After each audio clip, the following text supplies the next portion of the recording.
എല്ലാവർക്കും എൻ്റെ യൂട്യൂബ് ചാനലിലേക്ക് സ്വാഗതം. അപ്പോൾ നമ്മൾ ഇന്ന് ചെയ്യാൻ പോകുന്നത് ഒരു ഗെറ്റ് റെഡി വിത്ത് മീ ആണ്. അങ്ങനെ വലിയ എന്താ പറയുക മേക്കപ്പും കാര്യങ്ങളൊന്നുമല്ല. സാധാരണ ഞാൻ പുറത്ത് പോകുമ്പോൾ യൂസ് ചെയ്യണത് എങ്ങനെയാണോ അത് കാണിച്ചു തരാൻ വേണ്ടിയിട്ടാണ് കേട്ടോ. അപ്പോൾ നമ്മുടെ അടുത്തുള്ള പ്രൊഡക്റ്റുകൾ ഇതാണ്. ഇതിൽ എല്ലാ പ്രൊഡക്റ്റും നമ്മളിപ്പോൾ യൂസ് ചെയ്യണില്ല എങ്കിലും എൻ്റെ കയ്യിലുള്ളത് കാണിച്ചു തന്നതാണ് കേട്ടോ. അപ്പോൾ നമ്മൾ ഇവിടെ ഒരു ചെറിയൊരു മിറർ ഉണ്ട്. ഇതിൽ നോക്കിയാണ് ഈ മേക്കപ്പും കാര്യങ്ങളൊക്കെ ചെയ്യാറ്. ഇപ്പോഴും നമ്മൾ ചെയ്യുന്നത് അതിൽ നോക്കി തന്നെ കേട്ടോ. എൻ്റേതൊരു തട്ടിക്കൂട്ട് മേക്കപ്പാണ് കേട്ടോ. എല്ലാവരുടെയും പോലും നല്ല എന്താ പറയുക ഓരോ സ്റ്റെപ്പായിട്ട് എനിക്ക് അങ്ങനെ ഒരു തോന്നില്ല. ഞാൻ എങ്ങനെയാണോ പുറത്ത് പോകുമ്പോൾ മേക്കപ്പ് ചെയ്യണം അതൊന്ന് കാണിച്ചു തരാമെന്നുള്ളൂ കേട്ടോ. അപ്പോൾ നമ്മൾ ഫസ്റ്റ് ഒരു പോൺസിൻ്റെ ക്രീം ടൈപ്പിലെ മോയ്സ്ചറൈസറാണ് യൂസ് ചെയ്യാറ്.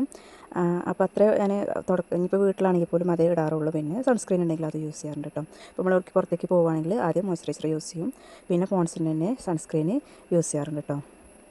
ഓരോന്നിനും അതിൻ്റേതായിട്ടുള്ള സ്റ്റെപ്പും കാര്യങ്ങളൊന്നും പറയുന്നത് വെറുതെ തരാം കേട്ടോ. അപ്പോൾ നമ്മളൊരു get ready with me makeup കാര്യങ്ങളൊക്കെ ചെയ്യുകയാണെങ്കിൽ അതിൻ്റേതായിട്ടുള്ള സ്റ്റെപ്പിലൂടെ തന്നെ കടന്നു പോകുന്നതാണ് നല്ലത്. ഞാനിവിടെ ഫേസസ് കാനഡേൻ്റെ 3 in 1 ഫൗണ്ടേഷൻ യൂസ് ചെയ്യുന്നുണ്ട്. സത്യത്തിൽ അത് സൺസ്ക്രീൻ്റെയും മോയ്സ്ചറൈസറിൻ്റെയും ആവശ്യം ഇവിടെ വരുന്നില്ല, ഇത് മാത്രം യൂസ് ചെയ്താൽ മതി. പക്ഷേ ഞാൻ മോയ്സ്ചറൈസർ ഞാൻ തന്നെയാണെങ്കിൽ ഞാൻ ഇടാറുണ്ട്. സൺസ്ക്രീൻ ഇത് യൂസ് ചെയ്യുമ്പോൾ ഇടാറൊന്നുമില്ല, പക്ഷേ അത് അറിയാതെ ഇട്ട് പോയിട്ടുണ്ട്. അതിന് പുറമെ ഫൗണ്ടേഷനും യൂസ് ചെയ്തപ്പോൾ എൻ്റെ ഫേസിലാക്കി അത് വൈറ്റ് കാസ്റ്റ് ചെയ്ത് കാണുന്നുണ്ട് കേട്ടോ. എനിവേ കുറേ നേരം ഞാൻ തുടച്ചിട്ടും ക്ലിയർ ആക്കിയിട്ടാണ് കേട്ടോ എൻ്റെ ഫേസ് ഒന്ന് സെറ്റാക്കി എടുത്തത്. എന്തായാലും ഒന്ന് പാളിയത് തന്നെയാണ് കേട്ടോ എനിക്ക്.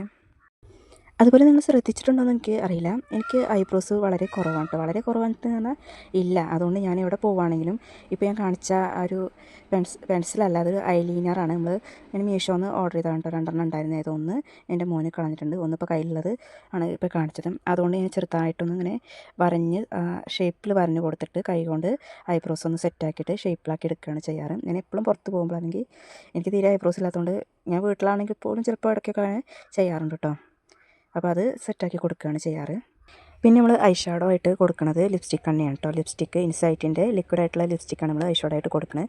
അതിന് ശേഷം നമ്മൾ ഐലൈനർ നേരത്തെ കാണിച്ച നമ്മൾ ഐബ്രോസ് എഴുതാനെടുത്ത ഐലൈനർ ഒന്ന് ജസ്റ്റ് ഒന്ന് വരഞ്ഞ് കൊടുത്തതിന് ശേഷം നമ്മൾ ഐലൈനർ എഴുതുകയാണ് കേട്ടോ ചെയ്യാറ്. പിന്നെ നമ്മൾ കണ്ണിൻ്റെ താഴെ കാജലിൻ്റെ സ്റ്റിക്കായിട്ടുള്ള കൺമഷി ഉപയോഗിച്ചിട്ടാണ് കേട്ടോ എഴുതാറ്. വേറെ ഐലൈനർ ഒന്നും യൂസ് ചെയ്യാറില്ല. ഈ കാജലിൻ്റെ ഈ സ്റ്റിക്ക് മാത്രമേ യൂസ് ചെയ്യാറുള്ളൂ കേട്ടോ. അതിനുശേഷം നമ്മളിപ്പോൾ എല്ലാവരും ഇഷ്ടപ്പെടുന്ന ഒരു കാര്യം എന്ന് പറഞ്ഞാൽ ലിപ്സ്റ്റിക്കാണ്. ലിപ്സ്റ്റിക്ക് വീട്ടിലാണെങ്കിൽ പോലും ഇടാത്തൊരു ആൾ പോലും ഉണ്ടായിരിക്കില്ല. അപ്പോൾ നമ്മൾ ആദ്യം ലിപ് ബാം ഇട്ടതിന് ശേഷമാണ് ലിപ്സ്റ്റിക്ക് ഇടുന്നത്. നേരത്തെ ഞാൻ പറഞ്ഞിട്ടുണ്ട്. ഇൻസൈറ്റിൻ്റെ ലിക്വിഡായിട്ടുള്ള ലിപ്സ്റ്റിക്കാണ് ഞാൻ യൂസ് ചെയ്യാറ്. പണ്ടൊക്കെ നമ്മൾ വീട്ടിൽ നിന്നല്ല പുറത്തേക്കൊക്കെ പോകുമ്പോൾ ലിപ്സ്റ്റിക്ക് ഇട്ട് കഴിഞ്ഞാൽ ഓരോരുത്തർ എന്തൊക്കെ പറയാമെന്ന് തന്നെ അറിയില്ല. ഇപ്പോൾ ഒരു ആൾ പോലും കുട്ടികളായിട്ടും വലിയവളായിട്ടും ലിപ്സ്റ്റിക്ക് ഇടാത്ത ആളുകൾ കുറവാണെന്നല്ല ഇല്ല. അപ്പോൾ നമ്മൾ ലിപ്സ്റ്റിക്ക് ഇട്ടതിന് ശേഷമാണ് കേട്ടോ, ഇനിയൊക്കെ കഴിഞ്ഞ ശേഷം നമ്മൾ ഹെയർ കെട്ടാൻ പോകുന്നത് കേട്ടോ. അപ്പോൾ നമ്മൾ മുടി കെട്ടണത് അങ്ങനെ വലിയ മോഡേൺ ടൈപ്പിലൊന്നുമല്ല. സാധാരണ മുടി ഇല്ലെടുത്ത് മുടയാന്ന് പറയും. ഇപ്പോൾ നമ്മൾ മുടി നനഞ്ഞിരിക്കുകയൊക്കെ ആണെങ്കിൽ എല്ലാവരും ഇല്ലെടുത്ത് മുടഞ്ഞ് ഇടാറാണ് പതിവ്. ഞങ്ങളുടെ നാട്ടിൽ അങ്ങനെ പറയാൻ നിങ്ങളുടെ നാട്ടിൽ എന്താ പറയണമെന്ന് കമൻറ്റ് ചെയ്യണേ. അപ്പോൾ നമ്മൾ ഹെയർ അങ്ങനെയാണ് കേട്ടോ കെട്ടണത്.